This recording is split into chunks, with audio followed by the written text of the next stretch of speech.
qué habrá un día de juicio? ¿Por qué es necesario que haya un día de juicio?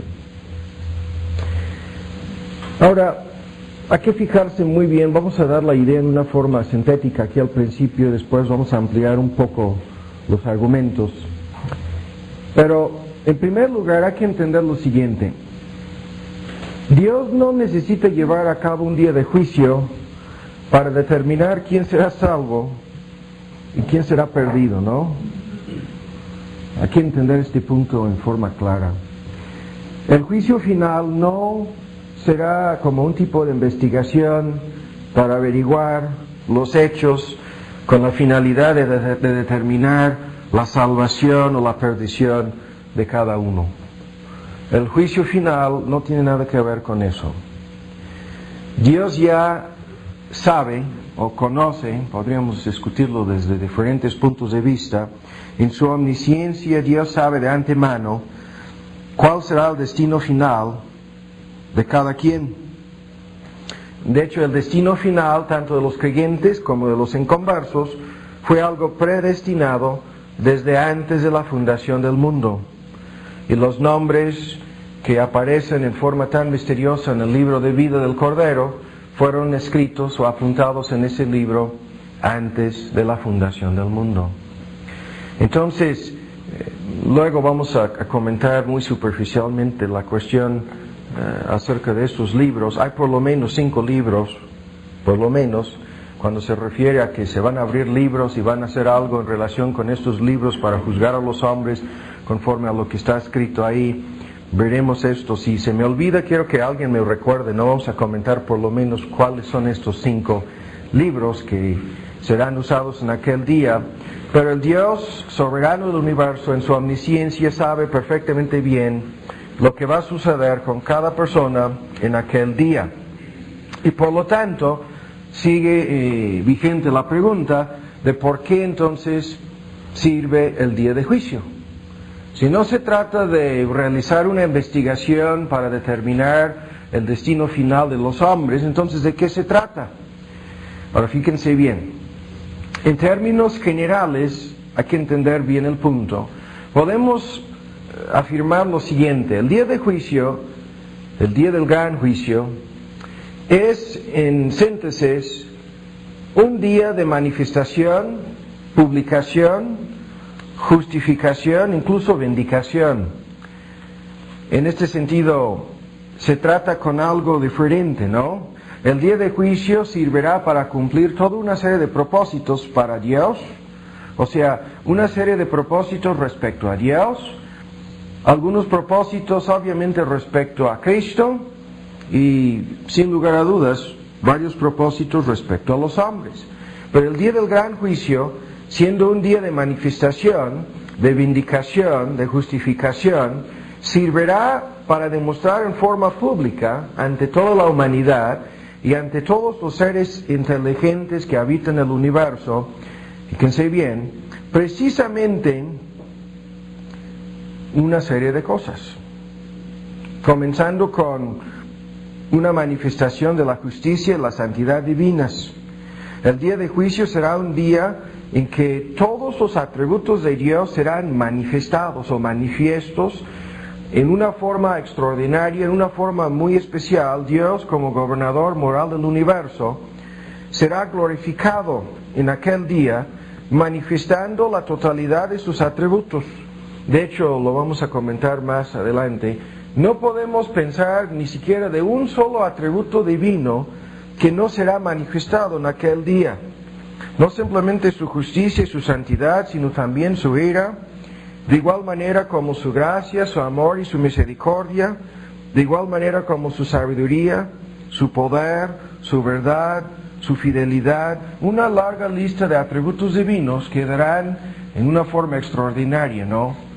Serán manifestados en aquel momento, y Dios, en este sentido, usará el día de juicio para demostrar lo que es la esencia misma de su naturaleza. Y en este sentido, cuando hablamos de que hay una serie de propósitos que serán cumplidos con respecto a Dios. Lo mismo es cierto con respecto a nuestro Señor Jesucristo. En aquel día, la gloria de la persona y la obra de Cristo quedarán manifestadas, ¿no? Estas cosas en una forma tan abierta, su obra, su persona, su gloria. Y todos aquellos que han muerto en sus pecados serán juzgados por el mismo Cristo que han rechazado. Y este punto también lo vamos a comentar un poco más adelante. Pero de igual manera, en relación con los hombres, hay toda una serie de cosas con referencia al día de juicio que van a suceder. Todos los perdidos, de igual manera como los salvos, han de ser juzgados en aquel día.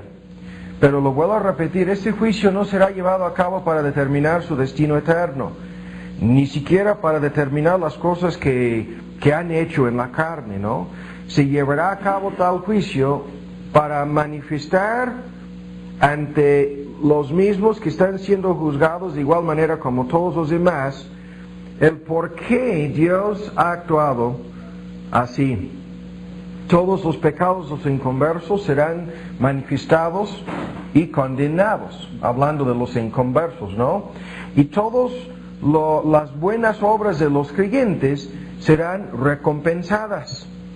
Y tanto el carácter de los hombres como de igual manera sus hechos serán en una forma abierta, ¿no?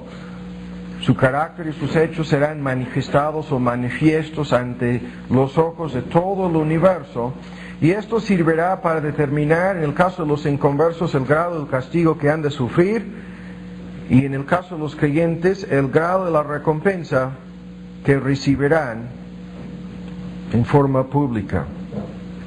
Y el punto, lo vuelvo a repetir, es importantísimo. Dios tiene toda una serie de propósitos que serán realizados en aquel día.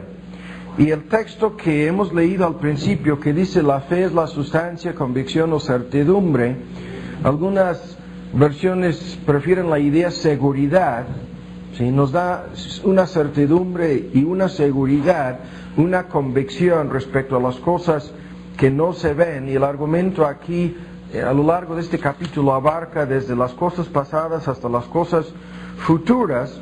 La Biblia nos habla en todas las narraciones históricas de cosas que ya son pasadas, ¿no? De cosas que ya sucedieron, tales como en el contexto aquí se menciona la creación del mundo.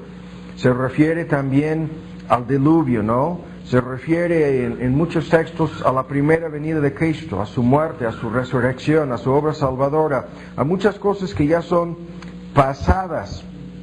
Pero la misma palabra de Dios y la misma fe nos hace ver la realidad de las cosas futuras, proporcionándonos una certidumbre, una convicción, una seguridad respecto a estas cosas que todavía son futuras y son algunas de las cosas en relación con el día de juicio que vamos a investigar el día de hoy. Pero estas cosas futuras, las cosas que estamos en el lenguaje bíblico todavía esperando, cosas que tienen que ver con la resurrección y la glorificación de nuestros cuerpos, cosas que tienen que ver con la segunda venida de Cristo, con el día de la resurrección y el gran juicio, la recompensa, la herencia celestial, la felicidad eterna de los creyentes.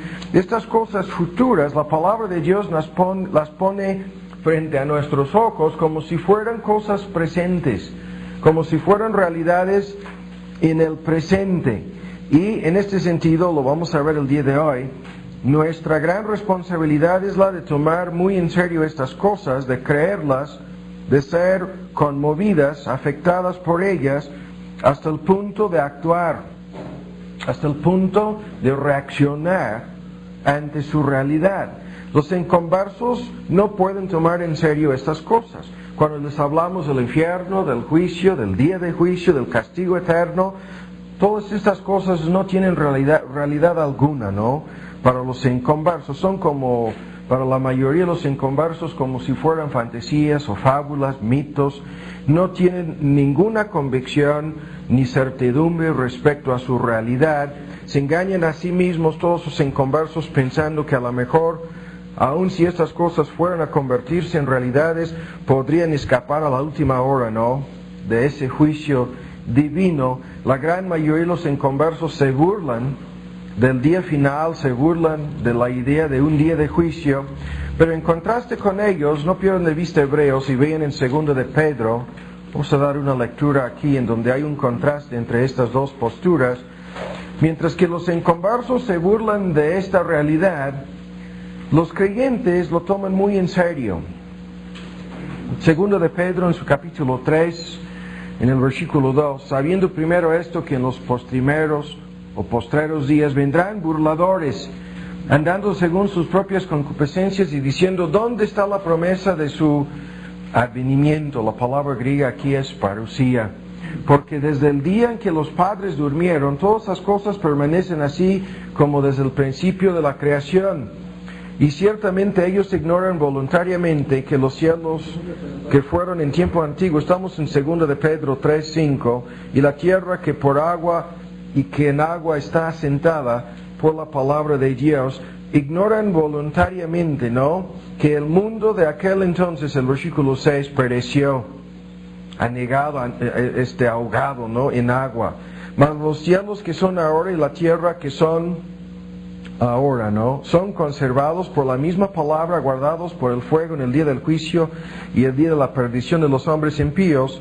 Mas, oh amados, no ignoréis esta una cosa, que un día delante del Señor es como 1000 años y 1000 años como un día. Y el Señor no tarda su promesa, como algunos la tienen por tardanza, sino que es paciente para con nosotros, no queriendo que ninguno perezca.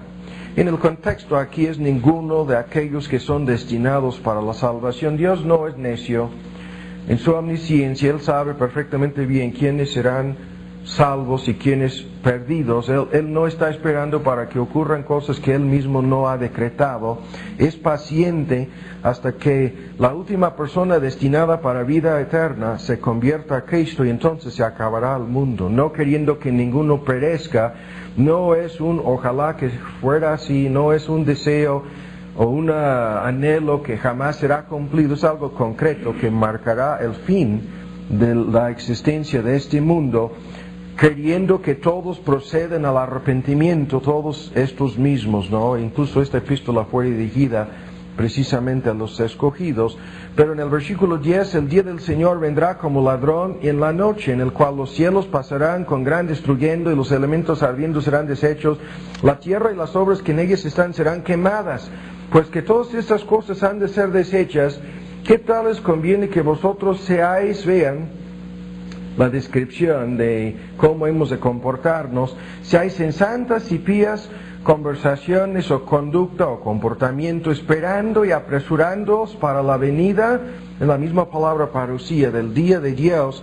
Y los dispensacionalistas que afirman que la parusía es el rapto secreto no saben nada de lo que están hablando, porque en el día de la parusía los cielos siendo encendidos serán deshechos y los elementos siendo abrasados se fundirán. Y esto crea un grave problema para sus argumentos acerca de las 3 palabras griegas que describen la segunda venida. Siempre andan jugando con esta palabra parousia, es la pronunciación en inglés, pero aquí es la misma palabra en el versículo 4, en el versículo 12, y en ese día los cielos siendo encendidos serán deshechos y los elementos serán abrasados y se fundirán, ¿no?, serán quemados.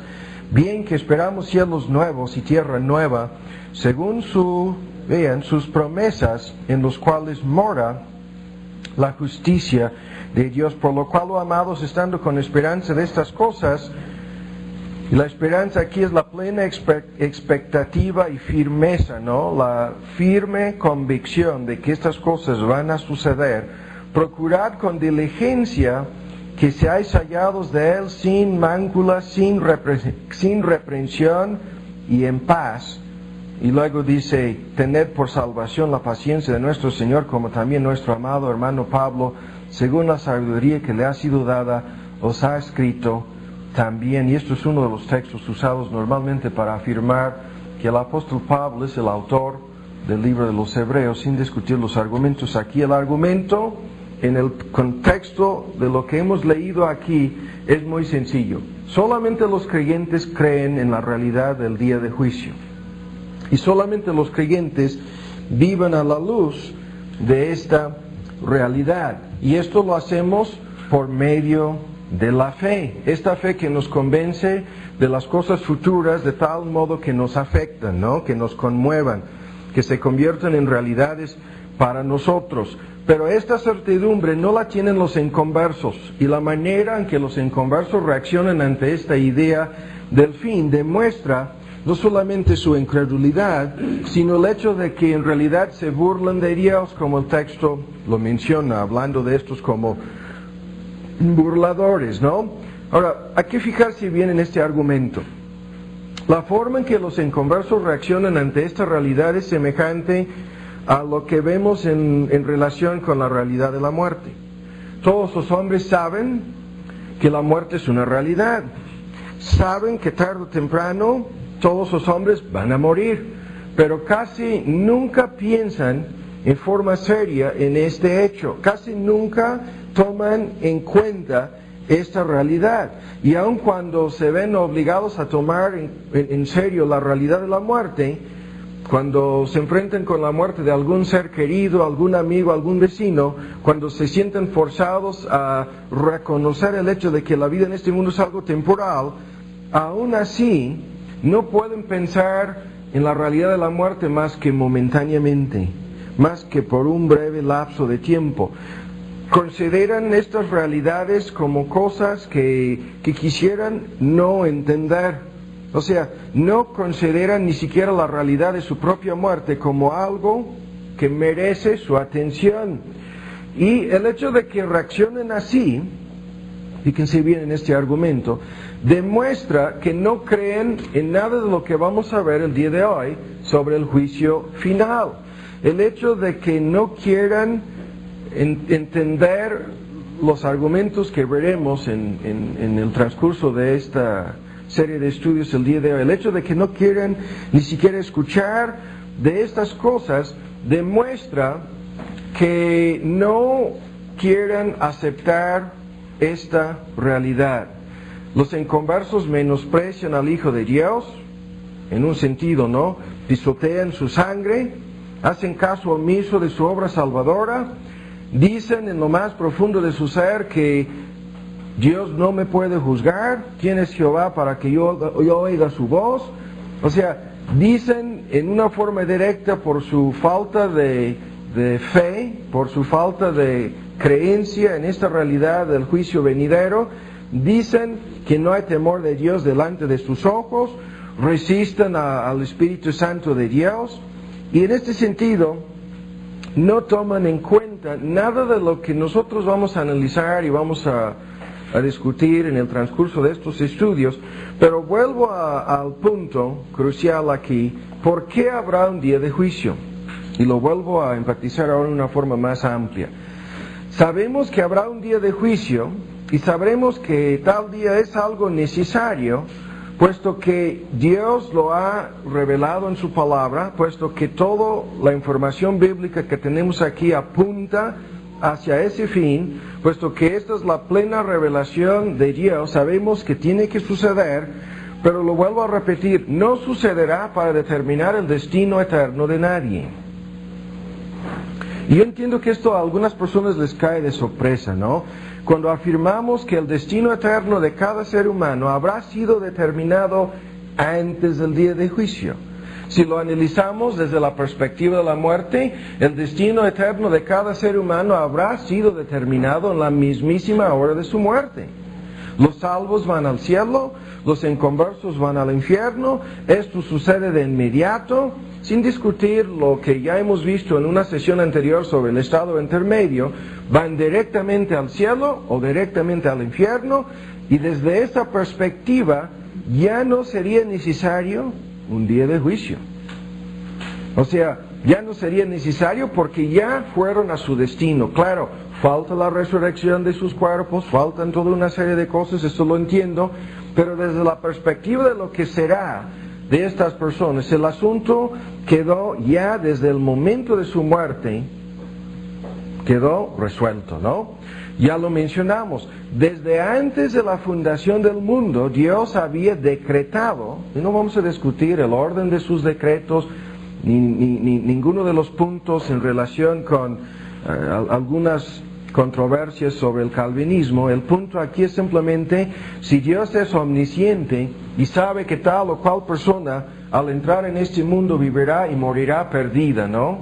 Él sabe solamente en su omnisciencia lo que será el destino final de ese individuo. Por lo tanto, lo vuelvo a repetir, el día de juicio no tiene que ver con la determinación del destino final de cada quien. Cuando llegamos al día final, todos aquellos que ya habrían vivido o que habrán vivido hasta ese momento y muerto, ya estarán o sea en el cielo o en el infierno, y todos aquellos que viven aún sobre la tierra, y probablemente serán muy pocas personas, según el Apocalipsis, su destino final habría sido determinado, lo vuelvo a repetir, por la predestinación y el decreto eterno de Dios. Dios no necesita llevar a cabo un juicio, no necesita examinar la vida de cada persona para determinar su destino final.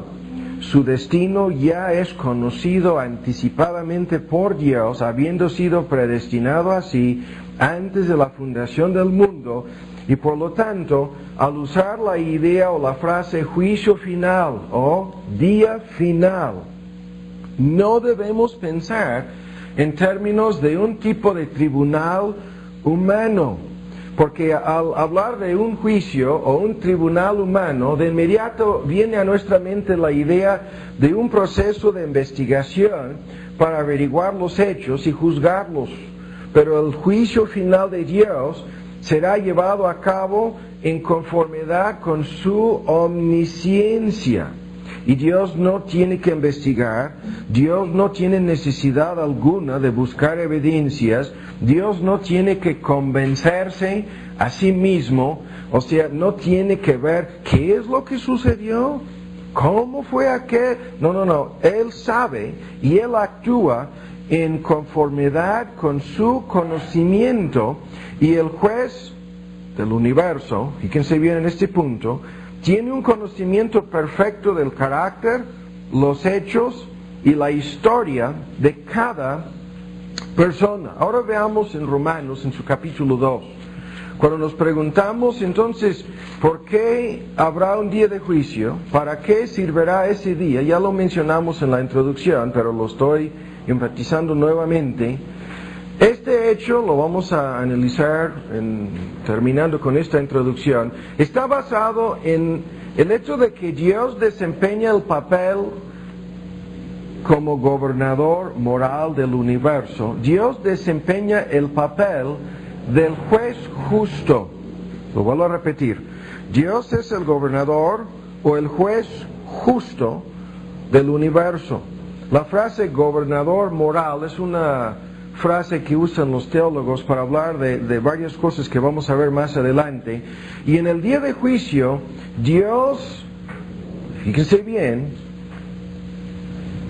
actuará en conformidad con ese papel. Y cuando decimos que el día de juicio, por lo tanto, será un día de manifestación, de publicación, de vindicación, incluso de justificación, algunos prefieren la palabra reivindicación. De igual manera como un día de ejecución en donde se va a ejecutar su juicio, y que si bien todo esto será realizado en conformidad con cosas ya previamente conocidas por Él. Y en Romanos 2, en el versículo 5, dice, por tu dureza, esto es la parte final de la explicación que Pablo nos da del tema de la gracia común, por tu corazón no arrepentido atesoras para ti mismo ira para el día de la ira, de la manifestación del... Ahí está la frase, el día de juicio es un día de manifestación, no estamos inventando nada aquí. El día de juicio es un día de vindicación. El inconverso está atesorando cada vez más ira, que será manifestado su cantidad de ira, ¿no? Y esto también es algo predeterminado por Dios en su gracia común. ¿Cuál límite, cuál punto ¿Cuál colmo será alcanzado por el inconverso en su curso de necedad y rebeldía? Lo ha predeterminado Dios. Pero en el día final, lo que se va a manifestar es precisamente cómo el inconverso llegó al tope, cómo llegó al límite predeterminado. Lo explicábamos en el estudio sobre los tsunamis, algunos de ustedes lo escucharon. Es una ilustración muy interesante de cómo funciona la gracia común. Es como si Dios le diera al inconverso una tarjeta de crédito. Es como si le diera un préstamo, ¿no? Podríamos analizarlo en varias formas, pero préstamos y tarjetas de crédito probablemente sirven mejores que otras cosas para ilustrar la idea, porque van día tras día tras día pecando en contra de su gracia común, en contra de su longanimidad, en contra de su paciencia, endureciéndose cada vez más y atesorando, por lo tanto, un saldo final mayor. Cada día están gastando en relación con el límite predeterminado por Dios, ¿no? Lo que sería, en este contexto, la cantidad de gracia común que Él les ha predeterminado. Y en el día final tendrán que pagar la factura. Pero el punto aquí es que en ese día, ven la frase al final del versículo 5, es el día de la manifestación. Podríamos traducirlo publicación, demostración del justo juicio de Dios. Y el tema que vamos a investigar detalladamente el día de hoy en relación con los creyentes es esta frase, el cual recompensará a cada uno conforme a sus obras. Pero luego viene la doble división, se refiere primero a los creyentes como los que perseverando en el bien hacer buscan gloria, honra, inmortalidad y la vida eterna. Esto es por un lado. Lo que se va a manifestar es por qué serán recompensados los creyentes en el día final, y la respuesta es porque han perseverado en sentido humano en bien hacer, buscando gloria, honra y inmortalidad, la vida eterna. Y por otro lado, ¿por qué serán condenados los inconversos y cuál será el grado de su juicio y condenación? Hay grados de juicio en el infierno y grados de gloria en el cielo, lo vamos a demostrar claramente el día de hoy. Pero dice, a los que son contenciosos, la versión antigua, ambiciosos o egoístas, la versión moderna, y no obedecen a la verdad, antes obedecen a la injusticia, habrá enojo. Vean, la lista es terrible. Enojo, ira, tribulación y angustia. Esta es la parte de la palabra ejecución. Dios va a ejecutar su ira, va a derramar su ira en esta forma, exactamente en conformidad con estas palabras. Tribulación y angustia sobre la palabra que se traduce persona, en algunas versiones es alma humana, que obra lo malo. El judío primeramente, también el griego. Y luego, refiriéndose a los creyentes, más gloria, honra y paz a cualquiera que obra el bien. Y otra vez la misma distinción, el judío pensaba que ocupaba un puesto preferencial en esto, ¿no? De privilegios especiales, y Pablo le dice, no, esto no es cierto, porque es al judío, sí, primeramente, pero también al griego, porque no hay excepción de personas para con Dios. Y luego procede a explicar lo que ocurre en el caso de los paganos, que no tenían ni siquiera conocimiento de la ley de Dios, de la revelación de Dios en forma escrita. Pero el punto queda manifestado y aclarado en parte aquí. El día de juicio es un día de manifestación pública. Yo prefiero a veces la palabra demostración, ¿no? Porque en forma abierta ante toda la humanidad, y lo vuelvo a repetir, todos los ángeles, aquellos seres inteligentes que habitan el universo, Dios manifestará su justicia, su santidad, pero específicamente, como lo dice aquí, lo acabamos de leer en el versículo 5, una manifestación de la justicia involucrada, es la última frase en el versículo 5, de su juicio. Entonces, aquí vamos a poner el bosquejo, y estoy enfatizando estos puntos porque muchas personas nunca han entendido de qué se trata, ¿no? Este día de juicio. El primer punto es que no es para determinar en sí el destino final de ninguna persona. ¿Sí? Esto no es el propósito del día de juicio. Segundo, es un día de vindicación, manifestación, lo que sigo diciendo, ¿no?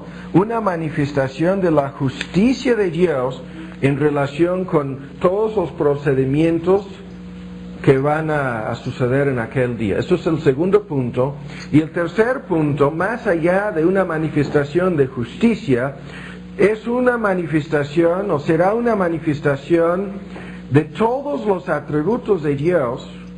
O sea, la gloria de Dios es la esencia de su ser. Esta idea la hemos escuchado tantas veces. Los eruditos hablan de su peso, de su, del resplandor, ¿no? De su gloria, de sus atributos, de las cualidades y características que le constituyen como el juez supremo del universo. Todos los atributos de Dios serán manifestados ante los ojos del universo entero, y Dios, como gobernador moral del universo, será glorificado en aquel día por dicha manifestación. Y no podemos, lo vuelvo a repetir, pensar en ni siquiera un solo atributo divino que no será manifestado en el día de su tribunal. Sabemos, como acabamos de leerlo aquí, que habrá un énfasis especial sobre su justicia y su santidad. Pero hay que entender, hay muchos argumentos, aquí estamos resumiendo, que quiero dar la idea y nada más. Hay que entender lo siguiente: el reino y el dominio universal de Dios, su soberanía, para aquellos que no tienen ojos para verlo, son cosas invisibles. El reino y el dominio de Dios, la gloria de su ser, no es algo visible ante los ojos de este mundo presente, ¿no? Solamente aquellos que tienen ojos para ver en la naturaleza, en la creación física y en la palabra de Dios, incluyendo la persona y obra de Cristo. Entonces, estas cosas para dichas personas no son tan invisibles, ¿no? Pero el Dios soberano, que tiene control absoluto sobre este mundo, que es, aunque los hombres no lo quieren entender, el juez presente, ¿no? Aquel que juzga ahora, aquel que hace una tras otra demostración de su poder, de su soberanía, en los términos de Deuteronomio: yo hago morir, yo hago vivir, 32-39, ¿no? Esto es Dios juzgando, esto es Dios gobernando, esto es Dios controlando. Yo hierro y yo curo, y no hay quien puede librar de mi mano, 32-39 de Deuteronomio. Este Dios que está sentado sobre un trono de gracia, si se trata de nuestro Señor Jesucristo, y no estamos haciendo distinciones aquí, el Dios que está sentado sobre el trono en Apocalipsis, en su capítulo 5, ¿no? Es Dios el Padre, y luego el que viene a sentarse coronado como Rey del cielo es el mismo Señor Jesucristo. Este Dios gobierna, este Dios dirige, este Dios actúa, este Dios juzga, este Dios manifiesta en forma temporal y en forma incompleta en este mundo presente sus juicios. Pero todo esto, desde la perspectiva de los inconversos, sucede a nivel invisible, sucede como si fuera algo secreto, ¿no? Porque no pueden verlo, puesto que no pueden ver su trono, puesto que no pueden ver a aquel que está sentado sobre el trono, puesto que no pueden entender sus juicios, puesto que malinterpretan su providencia. Para ellos sus caminos son incomprensibles, para ellos sus juicios inescrutables, para ellos su providencia tan difícil de entender. Pero Dios ha determinado que en el día final el mundo sea juzgado en forma abierta ante su tribunal final, en forma pública. ¿Para qué? Para que su forma de proceder, no solamente su juicio y su justicia, sino todos y cada uno de sus atributos, sean manifestados ante todos los hombres sin excepción, ante los ricos y los pobres, los reyes y los esclavos, los poderosos y los débiles, ante el universo entero, ¿no? Y las mismas personas inconversas que negaban su existencia, las mismas personas rebeldes que rechazaron su autoridad y su soberanía, las mismas personas que se dedicaban a quebrantar y a violar sus leyes día tras día, estas personas serán arrastradas, serán traídas ante su trono y verán con sus propios ojos aquel que es omnipotente y soberano, verán al Todopoderoso, ¿sí? Temblarán y harán más cosas, lo sabemos de una serie de textos, doblegando incluso sus rodillas, pero harán su acta de presencia ante el trono del gobernador moral del universo, y entenderán entonces su poder. Sabrán algo en ese momento de lo que es la realidad de su justicia y su juicio en contra del pecado. Verán algo en forma visible de su sabiduría, de su verdad, de su fidelidad. De igual manera, de sus propósitos eternos, sabrán algo en aquel día. No van a abrir sus bocas, una larga lista de textos lo afirman, incluyendo aquel pasaje en Romanos 3 que habla de la boca tapada, la boca cerrada. No van a presentar ningún argumento, no van a inventar ningún pretexto, no van a tener oportunidad alguna ni siquiera de defenderse, porque Dios sacará a la luz pública toda la información necesaria, todas, en este contexto, ¿no?, las cosas secretas, porque el mismo pasaje habla en el versículo 16 de cómo en aquel día el Señor juzgará lo encubierto, los secretos, la versión moderna, de los hombres, ¿no?, conforme a mi evangelio. Y en este contexto Dios quedará completamente vindicado, completamente justificado. De igual manera como ahora ven en Juan 5, verán algo de su gracia, una demostración tremenda de su gracia, de su amor y su misericordia.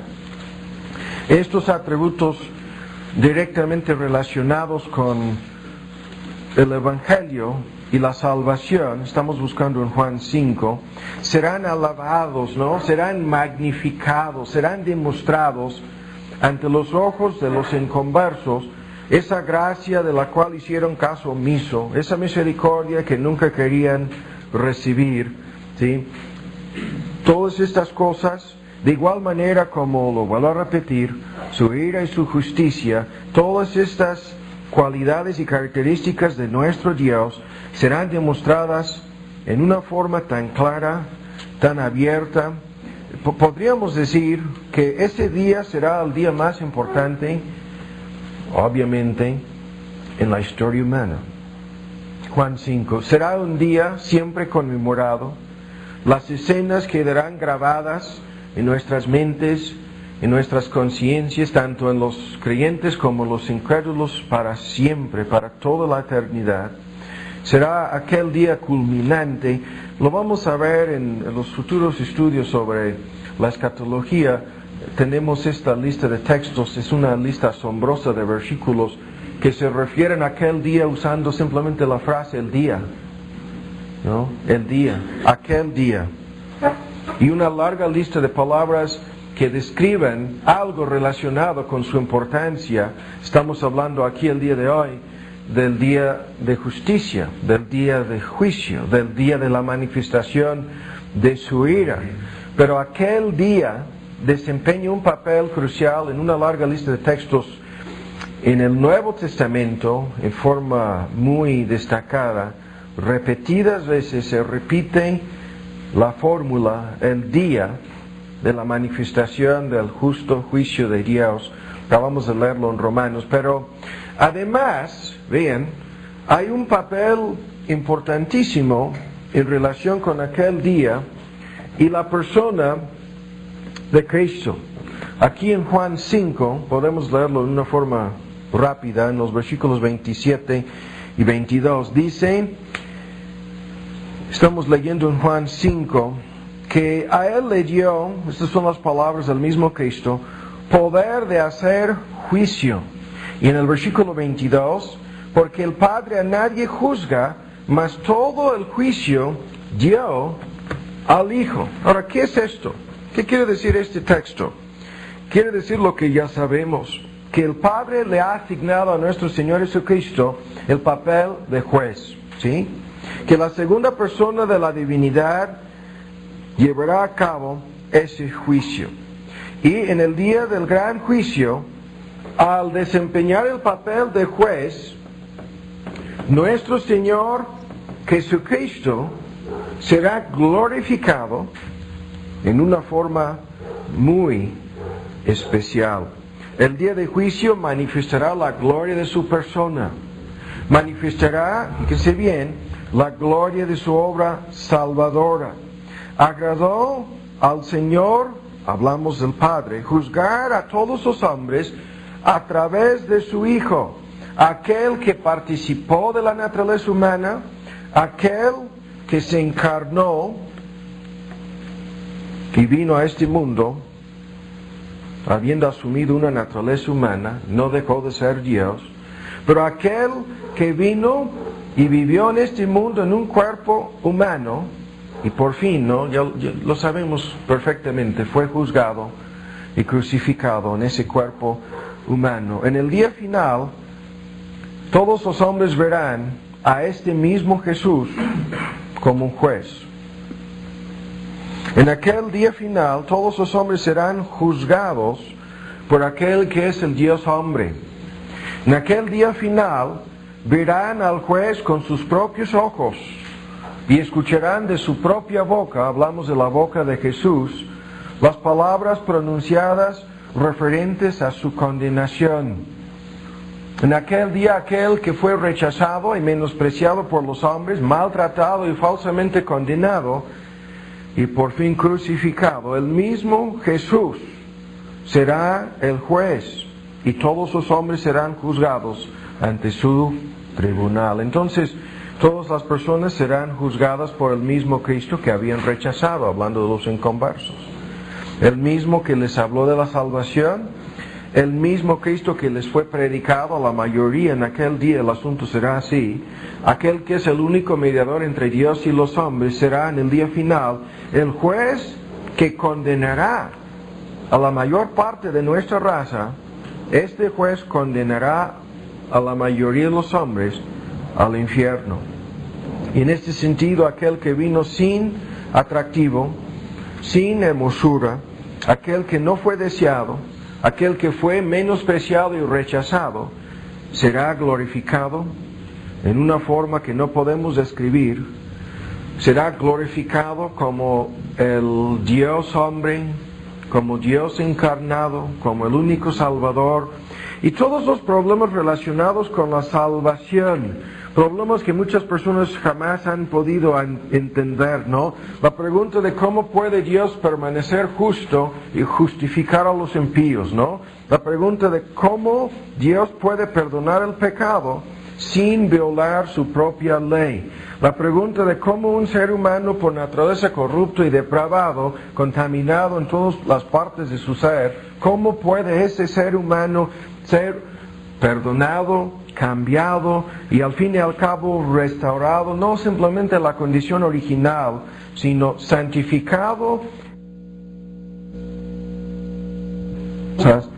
Todas estas preguntas, todas estas dudas que a veces aún los creyentes no se enredan en problemas tratando de entenderlo, todas estas cosas acerca de la obra salvadora de Cristo y la eficacia final de su obra, todas estas cosas quedarán perfectamente resueltas, ¿no? Perfectamente solucionadas, todas las preguntas, todas las dudas, el poder salvador de Cristo, el poder transformador del Hijo de Dios encarnado, la eficacia de su obra, el poder de su gracia, su capacidad de perdonar en este contexto eternamente, ¿no? A todos aquellos que creen y se entregan a Él. Todos estos puntos quedarán manifiestos y aclarados más allá de cualquier duda, y esto servirá para glorificar a nuestro Señor Jesucristo. Y todos los creyentes veremos aquel que nos amó, aquel que se entregó a sí mismo por nosotros. Veremos aquel en quien hemos confiado el destino eterno de nuestras almas, ¿no? Aquel hombre que vino para salvarnos será nuestro juez en el día final. El mismo Cristo que derramó su sangre a favor de su pueblo, a favor de nosotros, será el juez que nos declara justos en aquel día. El juez que nos justifica en el aspecto final de nuestra salvación, concediéndonos la glorificación eterna de nuestras almas y aún, como vamos a verlo el día de hoy, recompensándonos por todas las obras realizadas en su servicio. Veremos a aquel Jesús. Hay muchos himnos, ¿no? Por lo menos en el himnario bautista, en el himnario presbiteriano, muchos himnos que hablan acerca de aquel día cuando veremos, cantamos un himno cara a cara, ¿no? Y así será este asunto. Pero el día de juicio también cumplirá toda una serie de propósitos respecto a los hombres. Tanto los perdidos como los salvos han de ser juzgados. Pero lo vuelvo a repetir, no se llevará a cabo ese juicio para determinar las cosas que hayan hecho, ¿no?, los creyentes y los inconversos, sino que se llevará a cabo este juicio para manifestar ante los ojos de ellos, tanto los creyentes como los incrédulos, como todos los demás seres inteligentes en el universo, se llevará a cabo ese juicio para manifestar las cosas que ya son conocidas por Dios. ¿Sí? Por una parte, los pecados de los inconversos, hasta los pecados de los cuales nunca tuvieron conciencia alguna. ¿Sí? Hasta los pecados que no consideraban estos inconversos, no como tal, como pecados, serán manifestados, ¿no? Y por otra parte, las buenas obras de los creyentes, hasta las obras de las cuales ya se nos habían olvidado, ¿no? Algunas de estas obras, cosas tan pequeñas como vamos a verlo más adelante, como un vaso de agua dado en el nombre de Cristo. Todas las buenas obras de los creyentes serán no solamente manifestadas, declaradas abiertamente, sino que también recompensadas. Tanto el carácter como los hechos de los hombres serán abiertamente manifiestos, y esto servirá para justificar a Dios en relación con el grado de juicio que sufrirá cada inconverso y en relación con el grado de recompensa que recibirá cada creyente.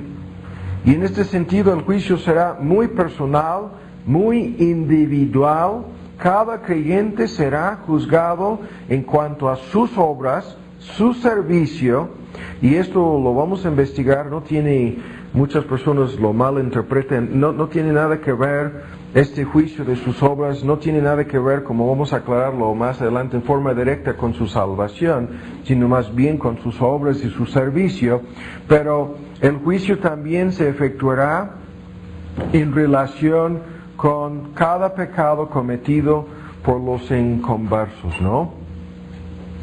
Y el punto aquí es muy importante. Dios, como gobernador moral del universo, sacará a la luz pública las buenas obras de sus hijos para demostrar y probar que son verdaderamente sus hijos, para recompensar incluso a cada uno de estos hijos o hijas, ¿no?, de Dios.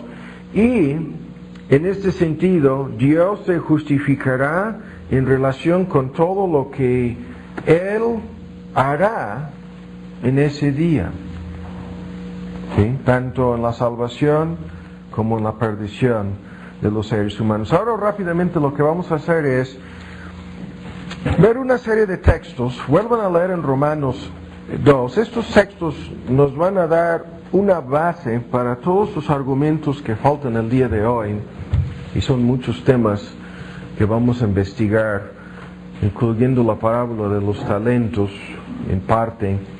Pero en Romanos, en su capítulo 14, bueno, mejor, estábamos leyendo su capítulo 2, entonces vamos a arrancar nuevamente aquí en Romanos en su capítulo 2, por favor. Y vamos a dar lectura a estas palabras que acabamos de leer. Después de decir que el día de juicio es un día de la manifestación del juicio de Dios en 2:5, dice: el cual pagará o recompensará a cada uno conforme a sus obras, y tanto los creyentes como los inconversos están incluidos. Ya lo hemos leído, ¿no? Los que perseveran en bien hacer son los creyentes, y los que son desobedientes, hay varias traducciones de esta palabra, insubordinados, rebeldes, son los inconversos, y ambos entran en el contexto de este juicio. Ambos grupos serán juzgados. Ahora veamos en Romanos 14, pero otra vez lo vuelvo a decir, el juicio no es para determinar su destino eterno. Hay que guardar en mente ese punto, ¿no? Ahora, en Romanos 14, en el versículo 10, mas tú, ¿por qué juzgas a tu hermano? O también tú, ¿por qué menosprecias a tu hermano? En una lista de principios que gobiernan las famosas cosas indiferentes, cosas sobre las cuales la Biblia no habla en forma directa, sean comidas, sean costumbres, sean días festivos, sean ritos y ceremonias fuera de un contexto bíblico. Ese es el tema aquí. No debemos juzgarnos los unos a los otros. ¿Por qué no? Porque todos hemos de estar ante el tribunal de ¿quién? De Cristo. Ya lo hemos afirmado. Cristo será el juez en aquel día. Y habrá una investigación de las obras de cada persona. Cuando digo investigación, lo vuelvo a repetir, no es porque Dios necesita investigar las cosas, no es porque Dios necesita aclarar algo, no es porque a Dios le falta algún conocimiento. No, la investigación será realizada para demostrar ante los ojos del universo el porqué de tal o cual recompensa o juicio, ¿no?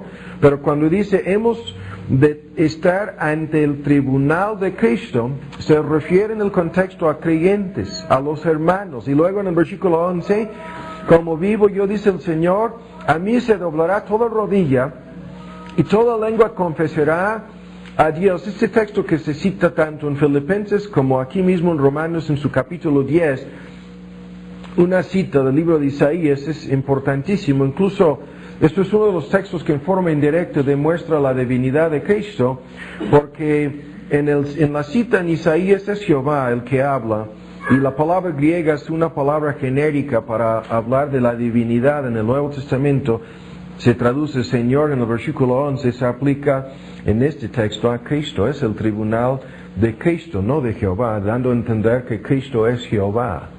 Y ustedes que nunca lo han entendido así, pueden investigarlo en un folleto que tenemos sobre este tema, no porque el Padre y el Hijo sean la misma persona, sino porque en forma indiscriminada las tres personas de la divinidad actúan en conformidad con los atributos de Dios.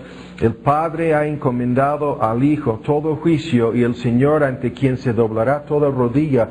Definitivamente en Filipenses es identificada esta persona como nuestro Señor Jesucristo, de igual manera como aquí en el versículo 12, de manera que la conclusión apostólica, de modo que, o así que, es una conclusión, cada uno de nosotros dará a Dios razón de sí.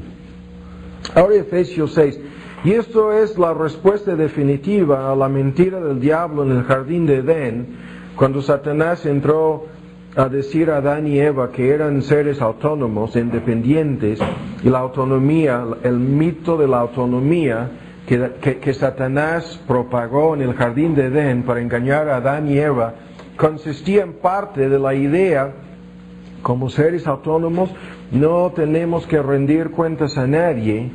Y el texto que acabamos de leer, cada uno dará a Dios razón de sí. Esto es la respuesta bíblica a la mentira del diablo. Efesios en su capítulo 6, en el versículo 8, después de discutir lo de los esclavos en aquel entonces y con cuál actitud deberían de servir a sus amos, dice en 6:7 que hemos de servir con buena voluntad como al Señor, la misma palabra griega kurios, no a los hombres, pero ven el porqué a la luz del día, a la luz del juicio final. Vean, sabiendo que el bien que cada uno hiciere, esto recibirá del Señor, sea hombre libre o sea esclavo. Pero el punto, que en ese día habrá recompensas en relación con el bien que cada uno hiciera o que cada uno haga, ¿no? En relación aquí, con lo hemos explicado muchas veces, ahora Colosenses 3, esclavos. En una forma fácil de entender, Pablo decía a aquellos esclavos: si tu amo no te paga un sueldo, no debes preocuparte, ¿no? Si tu dueño te maltrata, si es uno de estos negreros, como algunos de ustedes lo son, no se preocupen, porque Dios te va a pagar más que un sueldo. Dios te va a recompensar por todo el bien que hiciste en el servicio de tu amo, en el servicio de tu dueño.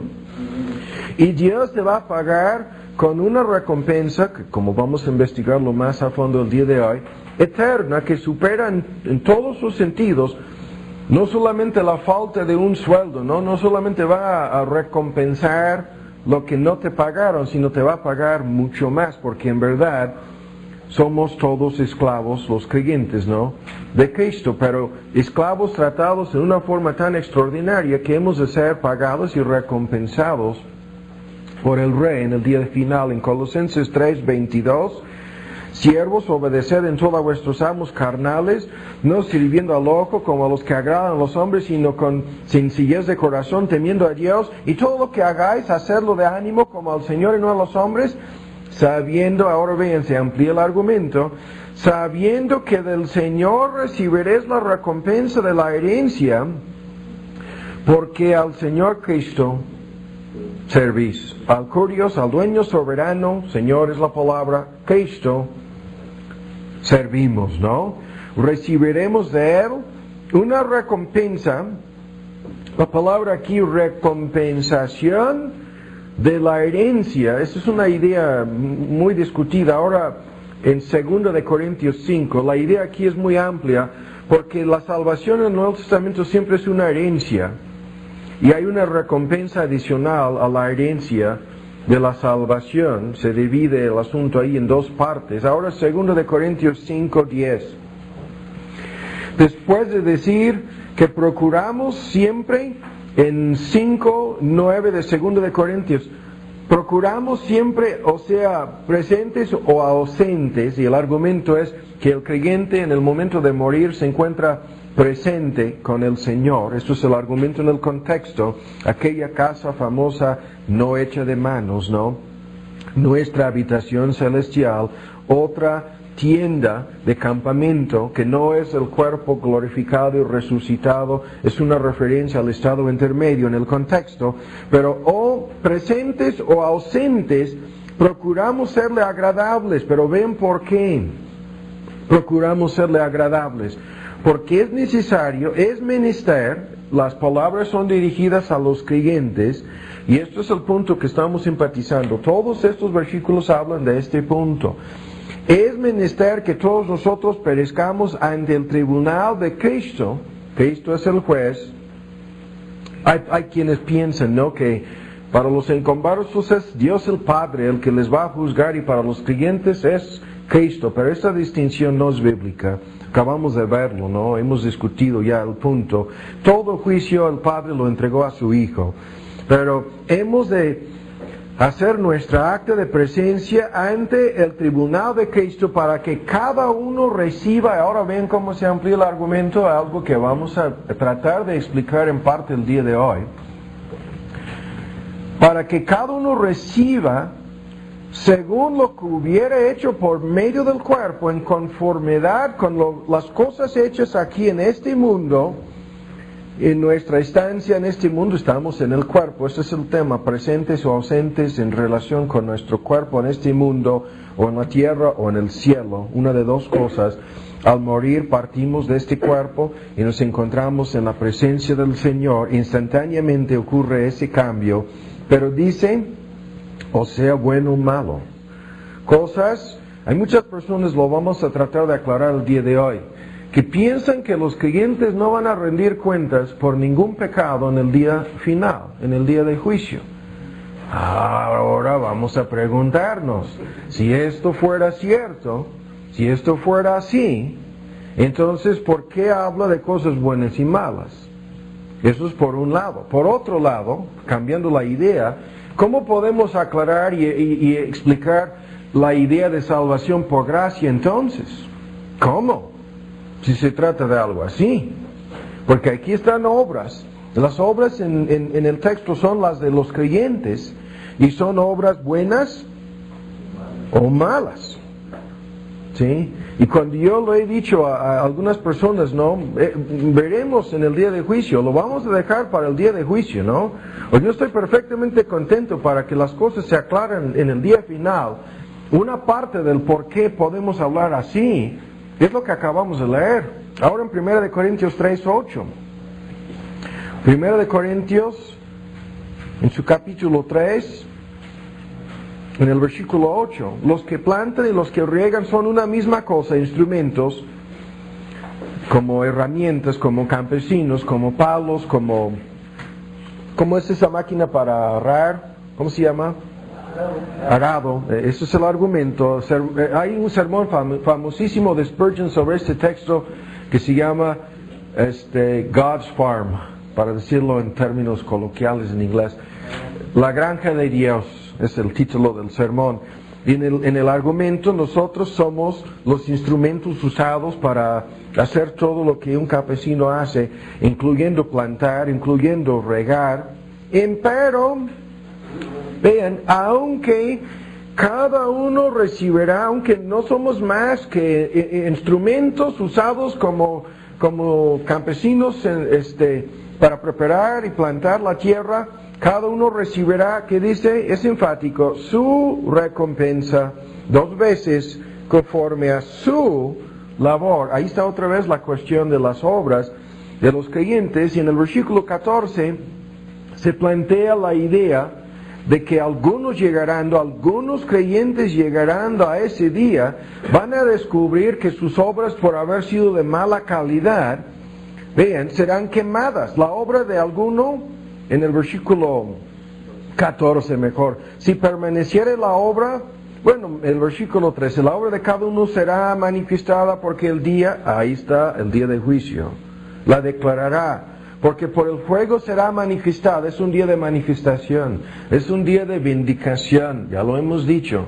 No es un día para determinar el destino final de nadie, es un día para que Dios aclare ante los ojos de los demás su forma de proceder en todo esto. Y la obra de cada uno, la versión moderna, sea la que sea, cual sea, el fuego hará la prueba. Si permaneciere la obra de alguno que sobreedificó, ¿qué dice? Recibirá recompensa. Si la obra de alguno fuera quemada, será pérdida. Habrá pérdidas en el día de juicio. Muchas pérdidas, como vamos a ver. Habrá pérdidas para los creyentes. Nuestra serie de estudios fueron 8 sobre las pérdidas, ¿no? Y en uno de los estudios hablábamos precisamente de este punto, de cómo algunos creyentes van a perder ciertas cosas, no la salvación, pero ciertas cosas en el día final, ciertas recompensas para hablar en forma exacta. Pero dice, si la obra de alguno fuera quemada será pérdida, él empero será salvo. No se trata de la perdición de su alma, sufrirá una pérdida que no abarca la perdición de su alma, mas así como por fuego. La misma cosa en el capítulo 4, 1 Corintios 4, el versículo 1, tengamos los hombres por ministros de Cristo, y esta famosa palabra dispensadores, que se traduce mejor mayordomos de los misterios de Dios. Mas ahora se requieren los mayordomos, dispensadores. Un mayordomo es una persona a quien se le encargó una responsabilidad de administrar los bienes, en este caso, o el dinero de otro. Mayordomos, y cada vez se requiere que como mayordomos que cada uno sea hallado. ¿Cuándo serán hallados fieles o infieles? En el día de juicio. Yo en muy poco tengo, ven por lo tanto su comentario, en muy poco tengo el ser juzgado de vosotros o de juicio humano, ni aun yo me juzgo. No, un gran predicador o un gran siervo estos juicios no entran, no tienen validez. Ni siquiera Pablo aceptaba eso, ¿no? Dice, no, ni siquiera yo me juzgo, porque aunque de nada tengo mala conciencia, no por eso soy justificado. Y el día final será un día de justificación. Mas el que me juzga, el Señor es. Ahí está otra vez, obras de los creyentes, incluso en el contexto aquí son ministros de Cristo y apóstoles de Cristo. No juzguéis nada antes de tiempo, antes que venga el Señor, el cual también aclarará lo oculto de las tinieblas y manifestará, y probablemente esto no lo veremos salvo en parte el día de hoy, las intenciones, los intentos. Esta palabra se refiere a deseos y anhelos más profundos. La idea es los motivos, las motivaciones que entran en juego, que entran en juicio en todo este asunto. No simplemente lo que fue hecho, sino por qué fue realizado tal o cual obra, con cuál intención, con cuál motivo, con cuál motivación. Y entonces, y esto es la alabanza que cuenta, cada uno tendrá de Dios. Como lo dice, lo vamos a ver un momento en la parábola de los talentos. Bien hecho, siervo fiel. ¿Sí? Sobre poco has sido fiel, sobre mucho te pondré. Palabras de alabanza que saldrán de la boca ¿de quién? De Dios. Todo juicio humano, anticipadamente, previo a aquel día, pudiera o no tener algo como su base, pero todo juicio humano antes de aquel día, en realidad, no importa. No estamos minimizando aquí el tema de la disciplina de la iglesia, no estamos diciendo que no debemos juzgar. Hay una larga lista de cosas que hemos de juzgar en relación con los miembros de la iglesia, los ancianos, etc. Pero lo que estamos diciendo aquí es que el juicio final, el veredicto final en relación con... Aquí la idea no es pecados o malas obras o cosas disciplinarias en la iglesia, es en relación con nuestro servicio cristiano. El juicio final lo pronunciará Dios, vindicándose a sí mismo como el juez justo del universo, en base a lo que Él ya sabe. Todos nosotros vamos a decir amén ante su juicio. Ahora el capítulo 9, este texto lo vamos a ver, estamos en 1 Corintios todavía, en el capítulo 9. Pues bien, la lectura en el versículo 16, aunque anuncio el Evangelio, no tengo de qué jactarme, gloriarme, porque me es impuesta necesidad. Ay de mí si no anunciar el Evangelio. ¿Por qué ay de mí? Porque como mayordomo tenía esa responsabilidad, por el cual si lo hago y la versión moderna, de buena voluntad. ¿Qué dice? Este texto lo vamos a ver más adelante. Premio tendré. Esto es más acerca de qué. La actitud, la disposición, la motivación, los anhelos más profundos del corazón están metidos de por medio en todo esto. Si lo hago de mala gana, si lo hago por fuerza, en la versión antigua, obligado, y la misma idea se refiere a la mayordomía en cuanto a nuestros recursos, todo esto de que Dios ama al dador alegre, ¿no? Lo hemos dicho tantas veces, si no quieres dar nada, mejor no lo hagas. Si te sientes obligado o forzado, no queremos tu dinero, Dios tampoco. Y veremos un texto sobre eso más adelante. Pero dice Pablo, si yo hago mi trabajo como ministro de mala gana, ¿sí? Ay de mí, porque la misma palabra griega, la mayordomía, la administración, la dispensación del Evangelio me ha sido encargada. ¿Cuál pues es mi recompensa? Que predicando el Evangelio pongo el Evangelio de Cristo de balde para no usar mal de mi derecho o potestad en el Evangelio. El tema es más amplio aquí, pero se fija claramente en la cuestión de sus propios motivos como ministro. Y en 24, no sabéis que los que corren en el estadio, todos a la verdad corren, mas uno solo lleva el premio. Corred de tal manera que lo obtengáis. Todo aquel que lucha en todo se controla, se abstiene a ellos a la verdad, los atletas en los Juegos Olímpicos en aquel entonces para recibir una corona corruptible, mas nosotros implícitamente no, para recibir una corona incorruptible. Así que la conclusión, yo de esta manera corro, no como a cosa incierta, no a la aventura, no de esta manera peleo, no como quien da golpes al aire, antes disciplino, hierro, pongo bajo disciplina mi cuerpo, lo pongo en servidumbre, para que habiendo yo predicado a otros, no venga a ser yo mismo, no venga a ser, y la palabra que se discute mucho aquí, reprobado, se entiende en forma clara como descalificado de la competencia, ¿no? Y el tema lo vamos a comentar más adelante, pero eso es otro ejemplo de cómo el Nuevo Testamento habla de una investigación de nuestras obras, de recompensas que pueden ser ganadas o perdidas en el día final, pero de veras la verdad es que estamos ganando o estamos echando a perder esas cosas ahora en nuestras vidas cotidianamente. Primera de Pedro, lo que sucederá en el día del juicio es Dios va a demostrar que esto fue así o no. Primera de Pedro 1:17. Si invocáis por Padre aquel que sin acepción de personas juzga según la obra de cada uno, conversad en temor todo el tiempo de vuestra peregrinación.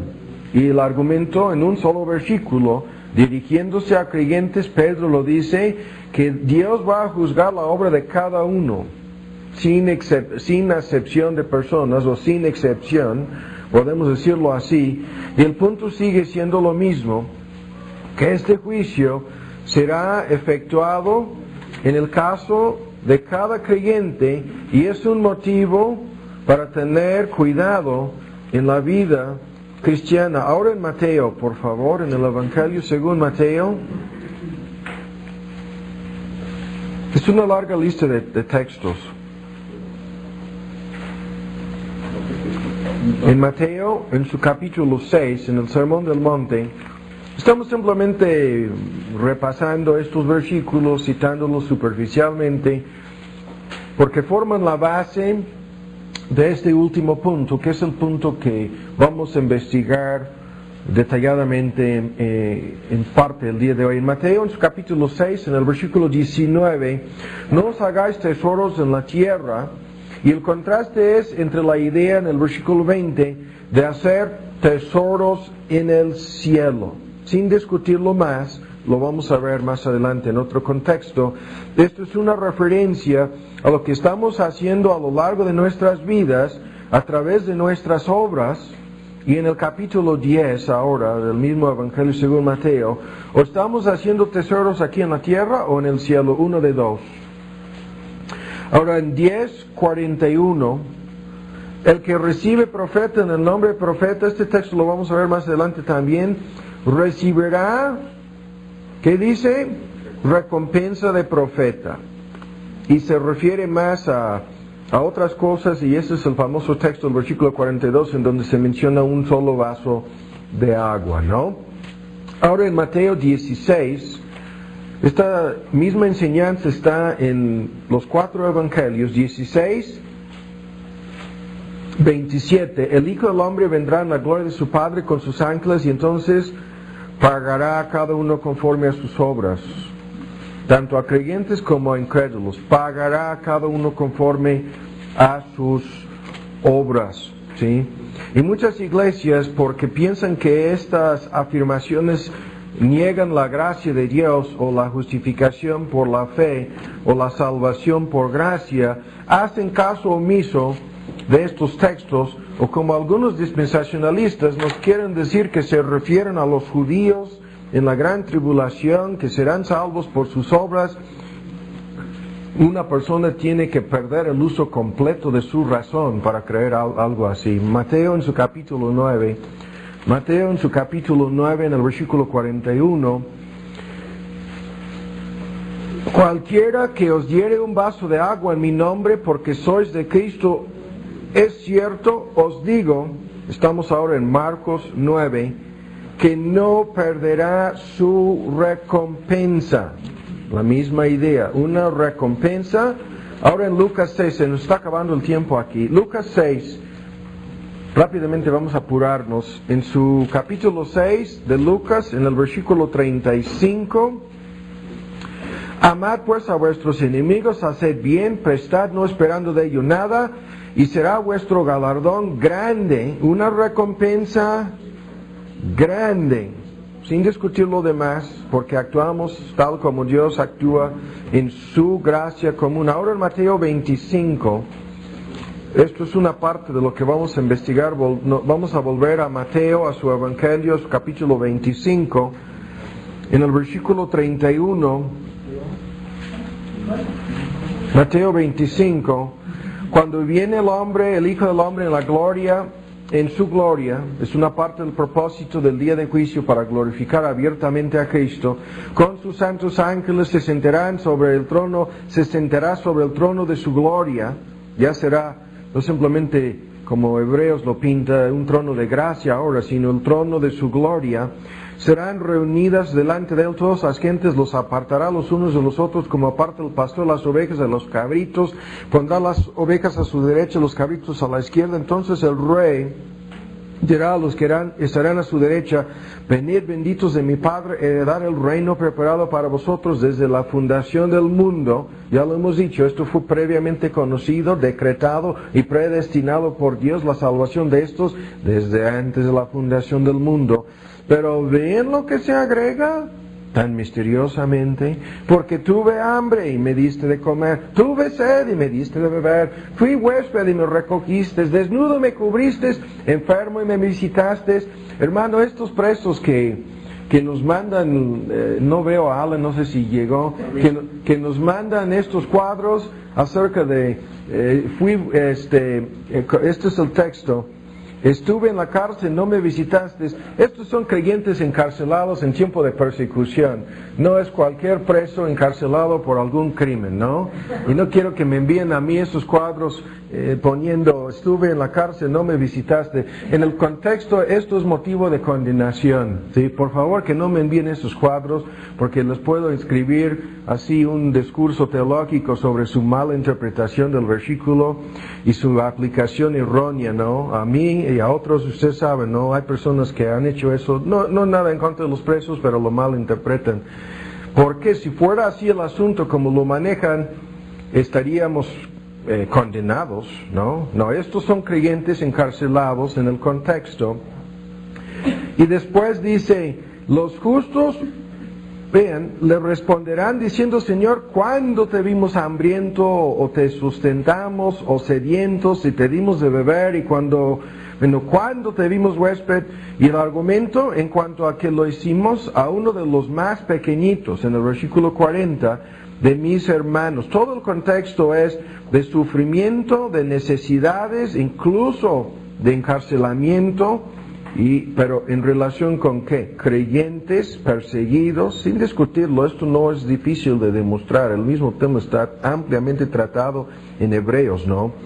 Y el argumento, cuando hemos de acordarnos de los que están en Hebreos, ¿no? En la cárcel, es por la misma razón. No porque mataron a alguien, no porque robaron, no porque fueron agarrados por la justicia humana y obligados a pagar su deuda a la sociedad. No, el tema es aquí en relación con creyentes, y esto lo vamos a ver el día de hoy en Santiago 2. Estos ejemplos no son más que ilustraciones claras del amor para con los hermanos, o el amor fraternal.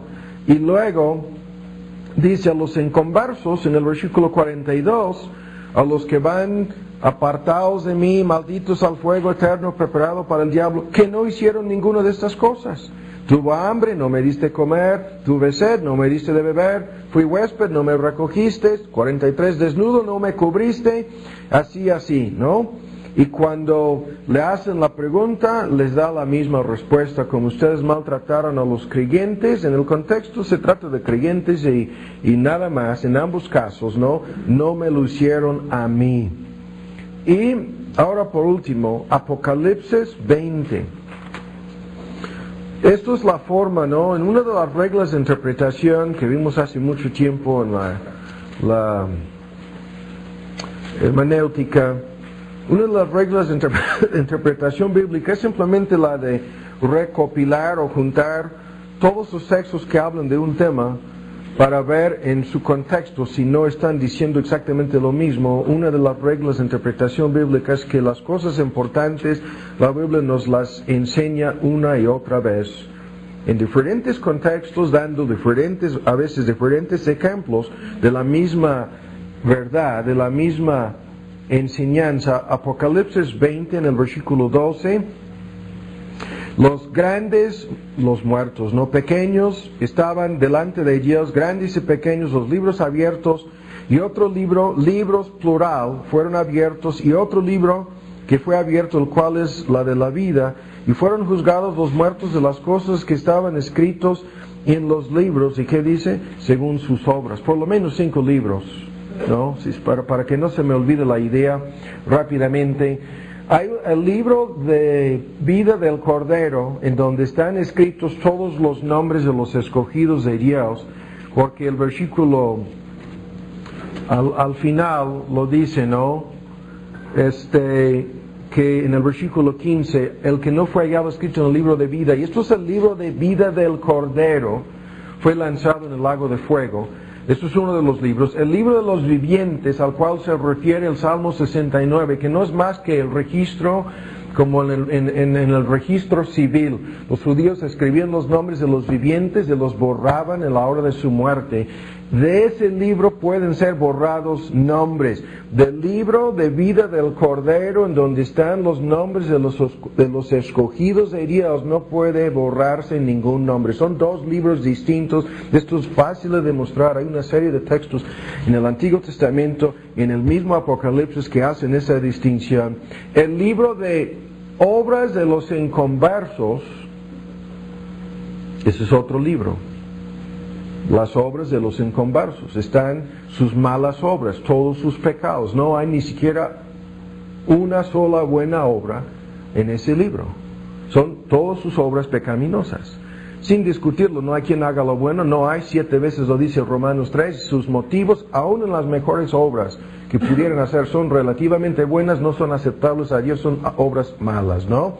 Aún el sacrificio del ¿cómo lo dice? Del impío es abominación a Jehová. Entonces, ahí están las obras malas de los inconversos. Y el 4º libro, las obras buenas de los creyentes, están en otro libro, necesariamente, forzosamente. Están registradas estas obras en otro libro. Ahí van 4 libros. Y Cristo mismo dijo más de una sola vez que su palabra será usada para juzgarnos en el día final. Lo dijo, no vamos a citar los versículos ni los ejemplos, pero esa palabra es la Biblia. ¿Sí? Ahí van 5. Y ustedes pueden buscar a ver si no hay más. Pero el punto no cambia. 22, ahora 22, 12. Y aquí yo vengo presto y mi galardón conmigo, para recompensar a cada uno según, ¿qué dice? Otra vez, según fuere su obra. Ahora, rápidamente para llegar a un receso, por el momento, para tomar un café, un refresco. Pero vamos a pasar lo más rápido posible aquí. Y inmediatamente después del receso vamos a ver la parábola de los talentos y Santiago 2. En donde hay toda una serie de puntos que nos van a ayudar mucho a entender mejor el tema del juicio final, tanto para los creyentes como para los incrédulos, o los salvos y los perdidos. Ahora en Romanos 5, lo que falta aquí, y esto lo vamos a aclarar en una forma abreviada, una serie de principios generales respecto a Dios como gobernador moral del universo. Estos principios los tenemos que tomar en cuenta, los debemos incluir en nuestra consideración o nuestra perspectiva del día de juicio y el día final.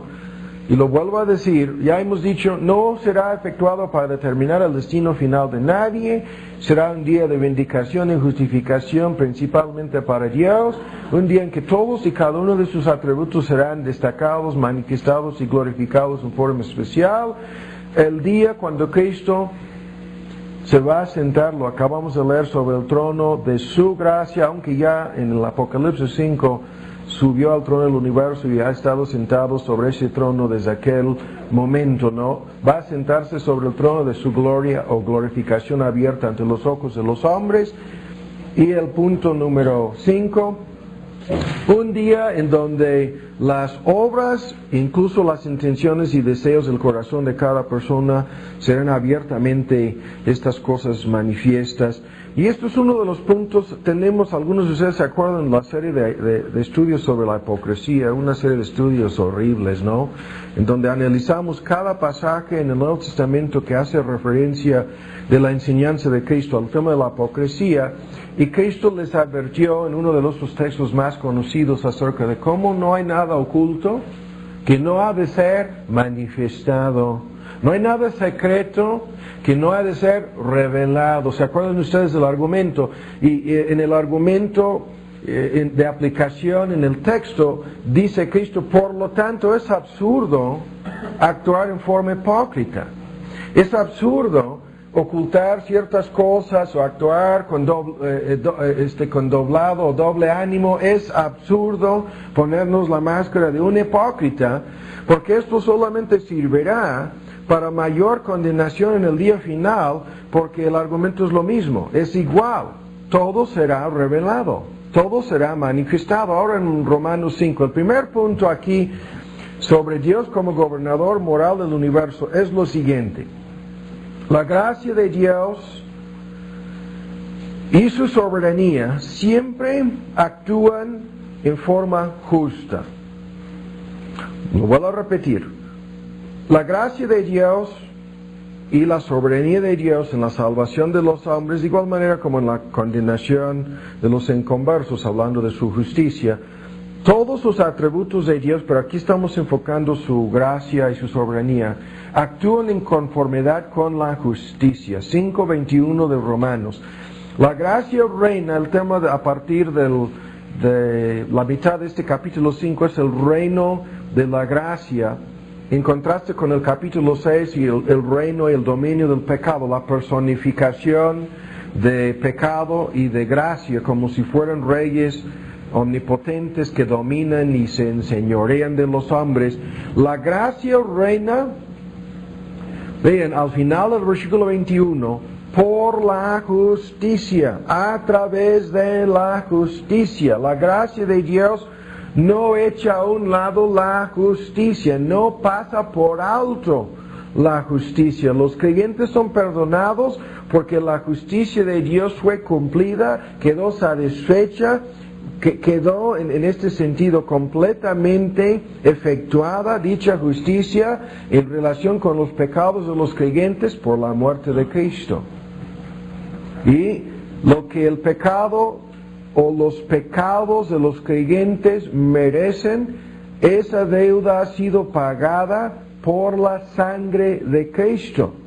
Y esto es importantísimo. ¿Por qué? Porque quiere decir que Dios no pasa por alto la justicia cuando salva a los hombres. ¿Sí? Y como vamos a verlo el día de hoy, no pasa por alto la justicia cuando disciplina a los creyentes en este mundo y cuando recompensa a los creyentes en el mundo venidero. En el contexto de su gracia, siempre está, en el contexto de la gracia, siempre está la justicia. Dios no la pasa por alto. El reino de la gracia es un reino de justicia. Tanto, lo vuelvo a repetir, en la recompensa de los creyentes, como en la disciplina de los creyentes, como de igual manera en la muerte de Cristo en la cruz del Calvario, como sustituto y mediador, recibiendo el pago justo que los pecados de los creyentes merecen. Dios actúa en conformidad con su justicia.